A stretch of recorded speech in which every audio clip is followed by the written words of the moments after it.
كتبدا القصه مع ستيتش وبابي، وفيما تشوف هاد جوج خوتنا عرفها باللي غتشبك في هاد الفيلم اللي راكبين في الطوموبيله تاعهم. ومع وصلوا ستيتش دخل لواحد المطعم وبابي غيمشي لواحد البنك اونفاس مع المطعم، ومع الدخل قال لها بغيت صندوق الودائع تاعي.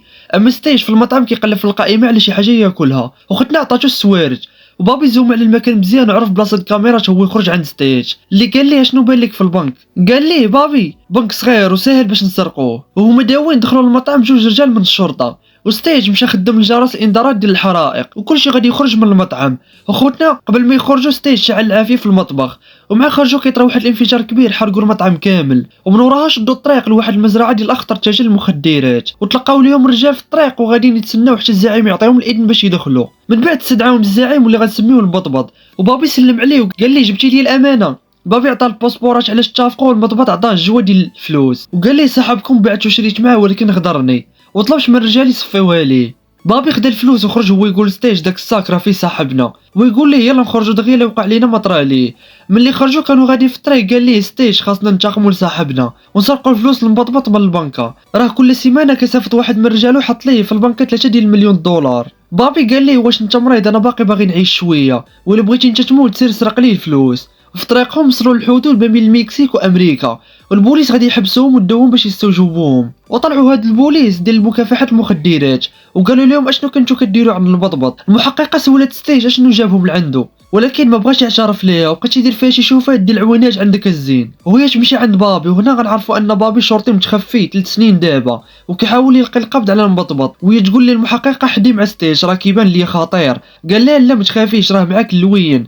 الغد ليه بابي غادي يتلاقى مع ستيج وقال ليه صافي راه غنعاونك باش نسرقوا البنك. وستيج قال ليه ملي ما وافقتيش البارح كنت شاك فيك. ويقول لي ستيج ما تخافش راه كنت داير لك غير مقلب. في الليل ستيج غيمشي يتلاقى مع الاستخبارات البحريه، وغنعرفوا ان ستيج حتى هو ضابط متخفي ومهمته يلقى القبض على المبطبط. وقال ليه القائد كونيس ان الادميرال بغى ياخذ 3 مليون من الفلوس المبطبط باش يحارب بها رجال المبطبط اللي كاينين في الحدود، وعطاه الصاك ديال القنابل اللي غيحتاجهم في السرقه. في الصباح ستيج وبابي قصدوا البنك المعلومه وضربوا الماسكات على وجوههم باش يعرفهم حتى واحد. شدوا المدير وخداو ليه السوارد ديال الخزنه، وملي دخلوا ليها حطوا القنابل وهي تنفجر والفلوس بقاو كيطيروا في السماء. وبابي جاو فلوس كثيره بزاف وغادي نجمعوهم وخرجوا، ولكن بابي عطى الساروت للحارس وقال ليه حل على الناس كاملين. وملي خرج ما لقاش المحققه اللي دار معاها باش تجيب رجالو يشدوا ستيج. من بعد وصلوا الصحراء وكانت فلوس كثيره، وستيج شك في بابي ووجع عليه السلاح حيت عرفوا انه ضابط في مكافحه المخدرات. هو يضربوا لكتفو وقال ليه على قبل داك الطعام اللي مشاركين ما غاديش نصفيها ليك، وخلاه منشور في الصحراء وخدا الفلوس ومشى في حاله. في جهه اخرى غنشوفوا الموسطاج كيحقق مع الحارس البنك واللي قال ليه انهم كانوا دايرين ماسكات على وجههم وما قدرش يتعرف على حتى واحد. وملي خرج شاف المطعم اللي تحرك وقال لهم جيبوا كاع الناس اللي خدامين فيه، بغيت نحقق معاهم باش نعرف شكون مول الفعله. اما ستيج فخدا الفلوس للقائد كونيس واللي كانت كتساوي 43 مليون و150 الف دولار. هو يقول لي ستيج واش في راسك ان بابي ضابط في مكافحه المخدرات؟ قال لي كونيس ما فراسيش. وسولو واش تخلص منه؟ قال لي ستيج صراحه صفيتها ليه. كويس ما غاديش يصدق وطلب من رجالو يمشيو معاه للصحراء غير باش يشوفوا الجثه تاعو. اما بابي فغيكون عايش وكيتمشى في الصحراء. هو يوقف على جوج رجال اللي كانوا في طوموبيلاتهم ووجع لهم سلاح وطلب منهم السوارج وركب فيها وتحرك من تم. في جهه اخرى ستيج جاب كوينس ورجالو للبلاصه المعلومه، هو يحس بهم بغاو يغدروا وغادي يهجم عليهم وبقى عليهم هدي يدفع هدي الدار وقدر يهرب ليهم وسط الصحراء. خوتنا تبعوه ولكن ما عرفوش فين مشى، هو غير بغى يبعدهم على الطوموبيلات وغادي يركبوا على الطوموبيل وهرب وسرق لهم السوارد ديال الطوموبيله الثانيه. ونمشيو عند بابي اللي مشى عند واحد البيطاري يجبد ليه القرطاسه من كتفو، هو يقول ليه راه خاصك تمشي للسبيطار. بابي قال ليه رانا ضابط في مكافحه المخدرات ولا مشيت غادي يشدوني غادي يهدوا، والبيطاري ما كانش عنده حل اخر وساعده. من وراها مشى تلاقى بالمحققه وقال ليه علاش ما جيتيش باش نشدو ستيج؟ قالت ليه راه تعطلات، وقالت ليه جبد الشاره تاعك وشدو. قال لي راه جبدتها ولكن ضربني وهرب، وقال لها ما عرفتوش لاش كيخطط ولكن قريب غادي نعرف. من وراها الموسطاج جا عند البيطاري وسولو شكون اللي جا عنده وجبد ليه القرطاسه. البيطاري ما بغى يقول ليه والو، هو يجبد السلاح ضربو رجليه وغادي يعترف مسكين كون دارها من الاول ما كانش غيوقع ليه والو. بابي مشى للمنزل ديال ستيج ودخل كيقلب عليه، هو يسمع التليفون كيصوني وخدام السبيكر وقال ليه ستيج راني موجع عليك السلاح وساهل نصفيها ليك. بابي قال ليه ما تقدرش وضربوا بالسلاح ولكن ما جابهاش فيه. وفي نفس الوقت الاستخبارات البحريه جاو للمنزل تاعو تيقلبوا عليه، وبابي حصل وما عرفش منين يخرج. وستيج غيدير معاه مزيان وبدا كيوريه في الطريق وكيضرب صحابو اللي جاو في المقله كيتقلاو، وقدر بابي في الاخير يهرب ليهم. من وراها بابي مشى للمنزل ديال المضبط كيتسنى فيه وغادي ينزل عنده وقال ليه دوك الفلوس اللي سرقنا ديال من، هو يجي ستيج دخل في الحارس تاعو بالطوموبيل.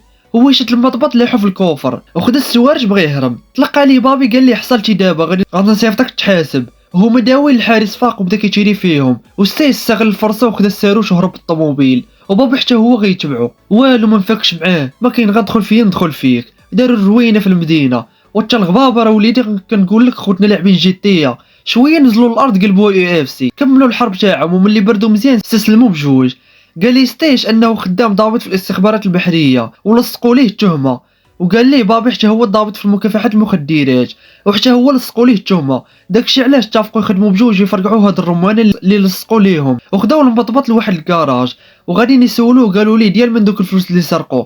قال ليه دبرتوا عليه هادوك راه فلوس الاستخبارات المركزيه. قالوا ليه وعلاش كتمشي تحطهم في البنك دفعات؟ قال ليه حيت الاستخبارات كتعطيني الطائرات باش نقول السلعه تاعي وهما في المقابل كياخذوا 7% من الارباح. وهذه الطريقه راه دايرينها على جميع تجار المخدرات.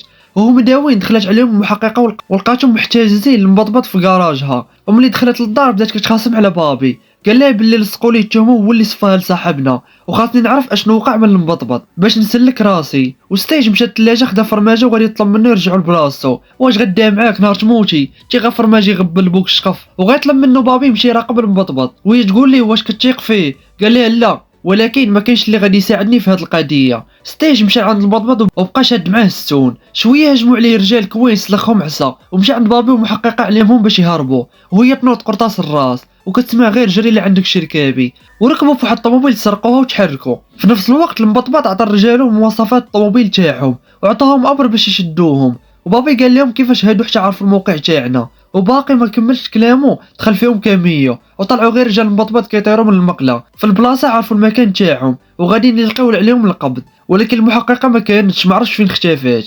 هو يديهم المزرعه وربطهم من رجليهم دار لهم بحال الحواله وكتسمع ديك اللعيبه ديال غادي تدوي لامك ولا ما غاديش تدوي وسولهم على الفلوس فين خباوهم. حتى واحد فيهم ما بغى يعترف.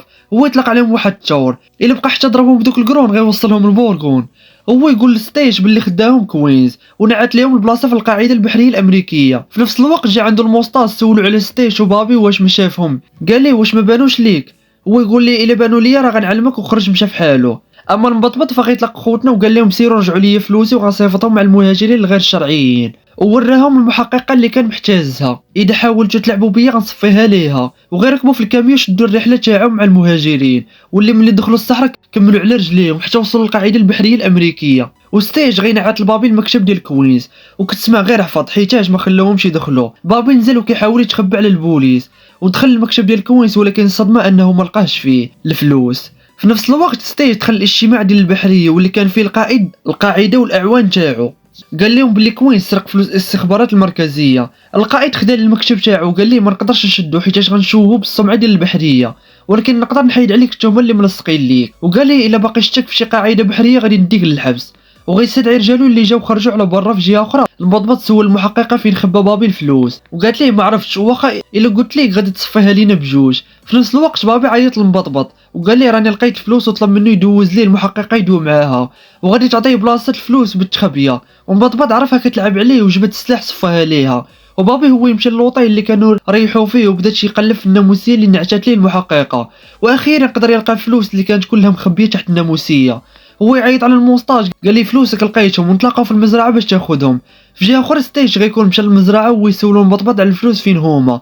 قال ليه موجودين راه مخبيهم غير في الطوموبيل. وقال ليه كنتسنى بابي حتى يجي باش تاخذهم. هي تبان مروحيه في السماء فيها الموسطاج ورجالو ونزل كيتسنى بابي يجيب ليه الفلوس. شويه بابي حتى هو غيجي وكان الطوموبيله ديالو عامره فلوس كثيره ومع نزل قال الموسطاج رزقك ها هو جبته. هو يقول لي الموسطاج صافي دابا انت وصاحبك يمكن لك تمشيو في حالكم. ولكن بابي جبد واحد القنبله فجر الطوموبيل بفلوسها وغادي تشبك سلاح رجال ديال البطبط مع رجال الموسطاج وبهذه الطريقه غادي نصفيوه لبعضياتهم. الموسطاج ركب في المروحيه غادي يهرب وكيتيري فيهم ولكن ستيج ما عطلوش قرطاسه وحده صفاها ليه. وغيمشيو عند بابي اللي كان منشور في الارض كيتسنى الموت وستيج حقق ليه الامنيه تاعو صفاها ليه. والفلوس بقاو غير مليوحين في الارض وغيجيو ليهم الناس المساكين خداوهم. وبابي غادي يضرب ستيج بقرطاسه رجلو وقال ليه دابا تعادل وما كتسالني ما كنسالك.